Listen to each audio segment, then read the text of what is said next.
We continue the Desert Fathers translations of Helen Waddell with of Accidie of Mortification by Cassian of Marseilles. The Verba Seniorum has something of the direct, quick speech of the Synoptic Gospels. Cassian's Gradations, the brooding quiet of the Gospel according to St. John, which is the first of the canonical Gospels by, 30 years, right? Which is based on a text about Bacchus from 4 centuries earlier, but he had his youth in a monastery at Bethlehem. There was a few different Bethlehems, so I guess they're going to have to be specific, right? A young man's hunger for the absolute sent him on pilgrimage to the Egyptian desert, to the Thebaid and the Skeet, which was already becoming a legend. There he spent the last decade of the 4th century. Late middle age found him abbot of a religious house of his own founding in Marseilles, and appealed to by the bishop of Abbot in Vaucluse to write down his memories, the simple life of the saints, in simple speech, for the brethren of a new, rude monastery he himself had lately founded. Cassian hesitated. There was his own unworthiness to handle. Things so hard, so secret, so holy. Res tam arduas tam obscuras tam sanctas. There was the passage of so many years since he had shared that life, the knowledge that can be recaptured by no leisured meditation and no skill of words, but stands in experience alone. Nevertheless, he set down his memories, first in his foundations and then in his conversations. It is not the naked, authentic speech of the desert. Time has dulled its edge, and the 20 years brooding of a sensitive mystic wraps the gaunt, familiar figures round. It is as though they had entered into the cloud, but as Cassian said of the monastic rule in France, one must temper the sternness of Egypt because of the colder northern air, and bear in mind the difficulty and diversity of men's lives. If proportion be kept, there is equal perfection of observance, however unequal the power. The doctrine, in short, of relativity. The 2 passages translated are not from his high, rare moments of exaltation. Their habitation is eternity.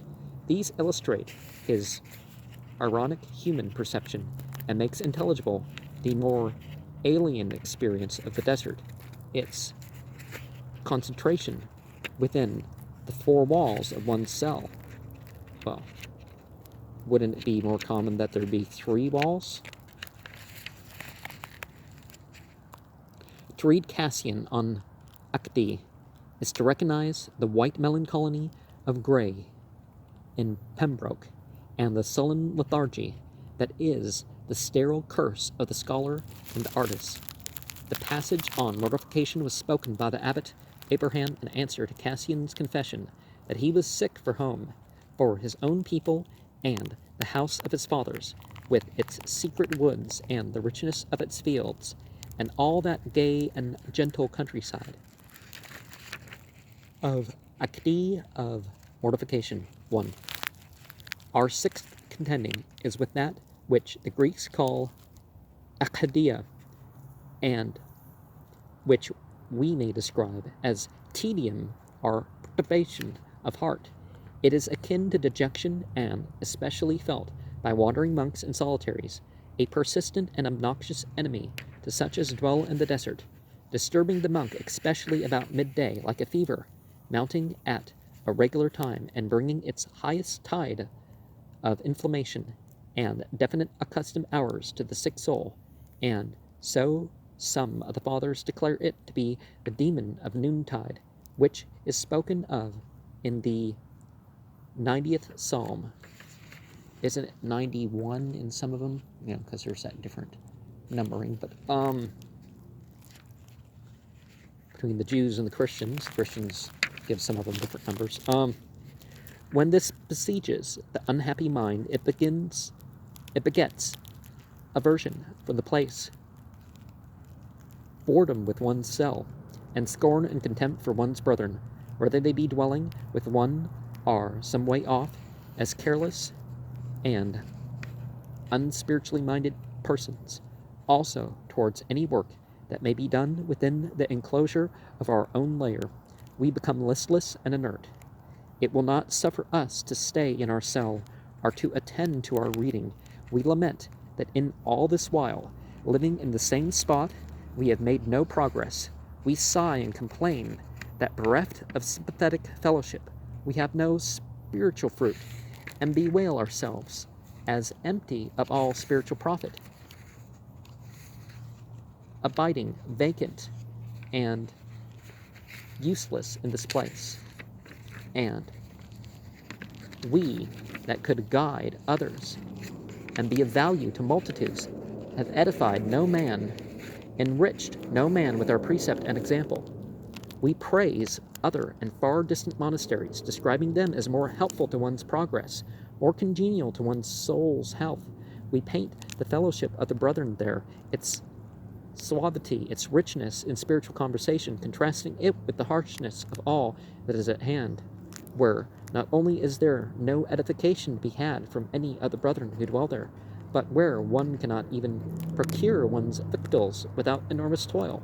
Finally, we conclude that there is no health for us so long as we stay in this place, short of abandoning the cell, wherein to tarry further will be only to perish with it, and betaking ourselves elsewhere as quickly as possible towards 11 o'clock or midday.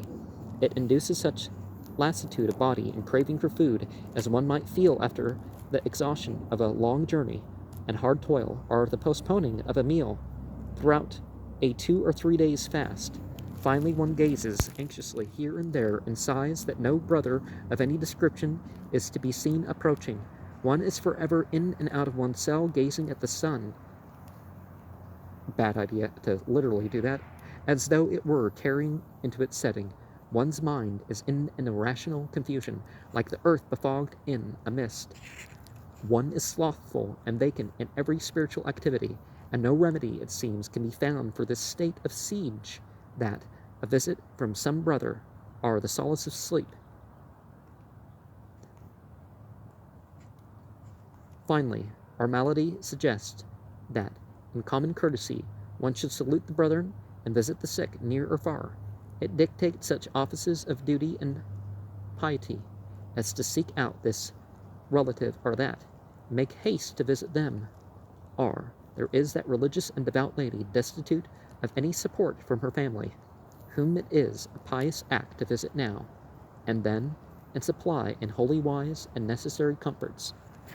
Neglected and despised as she is by her own relations, far better to bestow one's pious labor upon these than sit without benefit or profit in one's cell. Now, there's a book called Siege, and I'm not sure whether it's this thing. Okay, well, whether they're trying to bring it about. I think it's trying to bring it about. I haven't read the book. But what it's stopped, this sense of being sieged, when by the visit of the, spiritual kindred, or, sleep, of course. And, of course, death, too. But, yeah. Nothing to do with what's being talked about here. Just the blessed apostle, like a true physician of the spirit, busied himself to prevent the malady born of the spirit of Accidie, studied to be quiet, and to do your own business, and to work with your own hands as is commended to you. And so the wise fathers in Egypt would in no way suffer the monks, especially the younger, to be idle, measuring the state of their heart and their progress in patience and humility by their steadiness at work. And not only might they accept nothing from anyone towards their support, but out of their own toil they supplied such brethren as came by or were from foreign parts, and did send huge stores of victuals and provisions throughout Libya, a barren and hungry land, and to those that pined in the squalor of the prisons in the towns. There was a saying approved by the ancient fathers in Egypt, that a busy monk is besieged by a single devil, but an idle one destroyed by spirits innumerable. which is why nowadays, particularly the Christian tradition-derived occultists tend to be like, oh, well, you have to call up the demons and make the deals with the, and work out your issues that way. It's like, well, calling up the demons? In monotheism, you wouldn't do that. But, I guess in that mind, that's one way people deal with it. So, when the abbot Paul, revered among the fathers, was living in that vast desert of Porphyrio, secure of his daily bread from the date palms and his small garden, and could have found no other way of keeping himself, for his dwelling in the desert was 7 days' journey and more from any town or human habitation, so that more would be spent in conveying the merchandise than the work he had sweated on would fetch. Nevertheless, did he gather palm leaves, and every day exacted from himself just such a measure of work as though he lived by it. And when his cave would be filled with the work of a whole year, he would set fire to it and burn each year the work so carefully wrought. Yeah, don't do that sort of thing. And thereby he proved that without working his hands, a monk cannot endure to abide in his place, nor can he climb any nearer the summit of holiness. And though the necessity of making a livelihood in no way demands it, let it be done for the sole purging of the heart, the steadying of thought, perseverance in the cell, and the conquest and final overthrow of Accidie itself. Oh, how do you pronounce Accidie?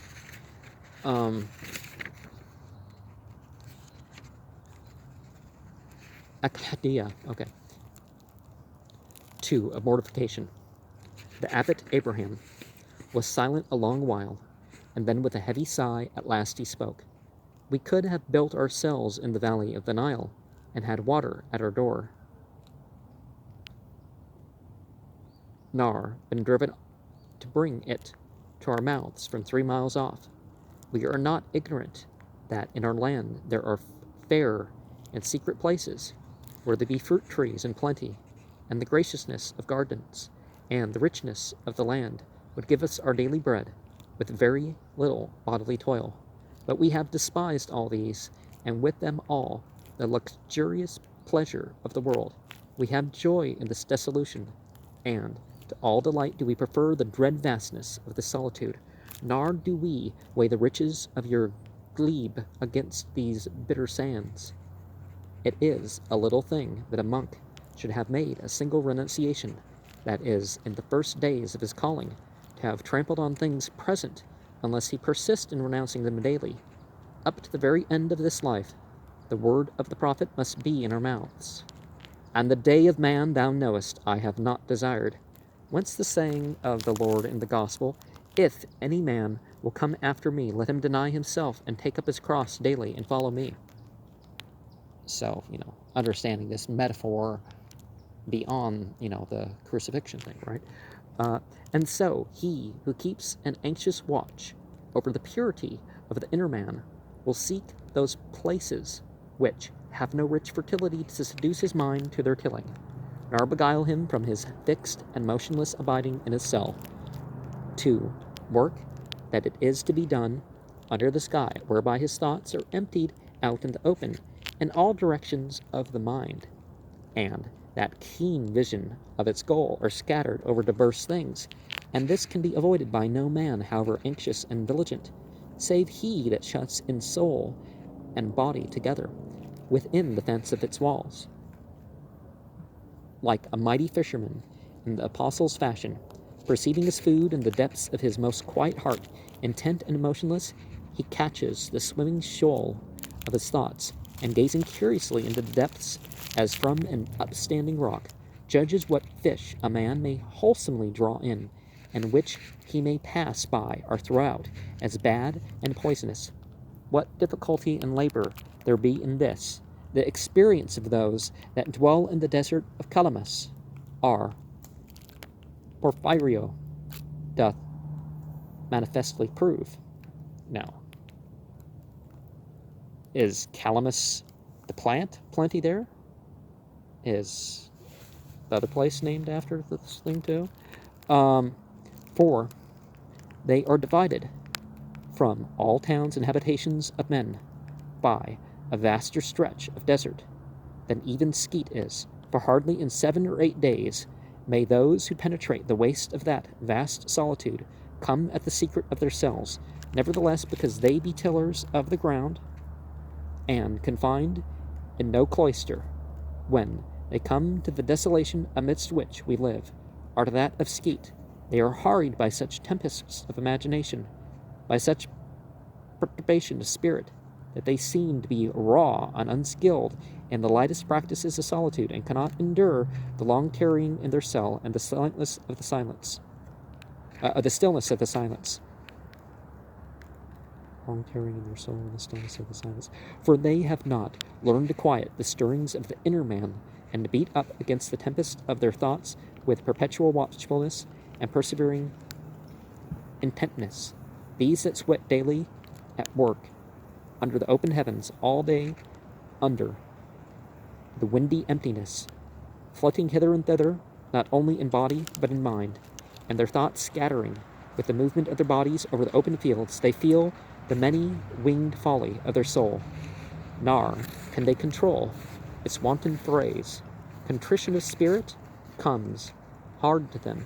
They find the perpetual silence intolerable, and these that no labor on the land could weary are vanquished by idleness and worn out by the long lasting of their peace. And so in the history of the monks of Egypt, we had on page, no, we're Sayings of the Fathers, the Unknown Translator. Not really any note we need to share here.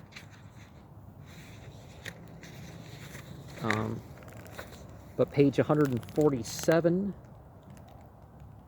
from Mansi Concilia 9, 846. Since it is difficult to make even a simple translation of anything from one's own language into another, and since it also happens that in so great passage of time the writers, either from lack of comprehension or drowsiness, pass over many things, he has endeavored to restore the text simplicius et emendatius to something of its original forthright integrity. Of Accidie of Mortification. Okay.